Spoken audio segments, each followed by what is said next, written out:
What advice would you have for those climbing the corporate ladder when they may find themselves having to pivot outside of what they know? Yeah, the lesson in that for me was having a very clear understanding of my priorities. The reason I went to work for McMaster-Carr is because I wanted to be closer to my family. Yeah. And so I wasn't, at that point in time, I knew that if I wanted to go back to Google, I could always go back to Google. But for me, the most important thing was getting close to my family. And I got an opportunity in Atlanta, which was much closer than California to my family. And so I think understanding your values and understanding your personal priorities, what's most important to you at any given point in time, that can help guide you in terms of making the right decision.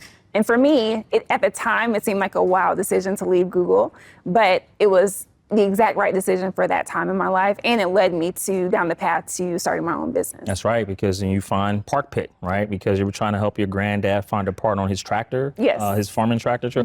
And how did you fall in love with solving this problem, right? It all goes back to my grandfather, because I saw what he was experiencing in terms of not being able to find this part, which seemed like a small thing, but it was actually delaying the harvest, and like that has impact. And I was really set on finding this part for him, and that opened this can of worms of me thinking about, oh, well, if he's having this problem, there's millions of other people that are probably having this problem as well. And I just so happened to be in the perfect place to think about what could be a solution to this problem.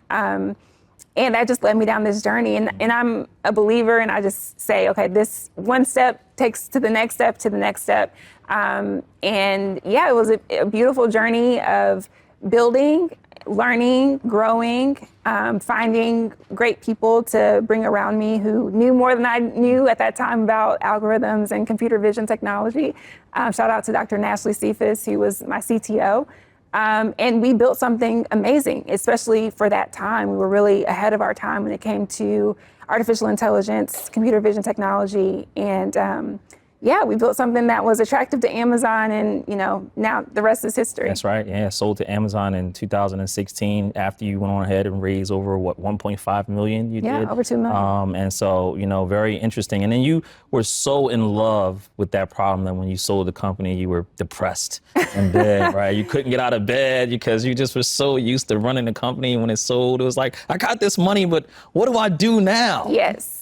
I think it was less about the problem itself and more about the fact that I had a certain goal that I wanted to hit. I wanted this to be $1 billion exit. Yeah, they all do. Yeah. They all want $1 billion exit. Yeah, but and also my identity had become so wrapped up in being the CEO of Park Pick that I didn't even know who I was without that. And so it took me some time and healing really to understand that I'm a person and a great person even without being the CEO of that company. And actually investing is kind of part of the reason or part of what took me out of that depression. Yeah.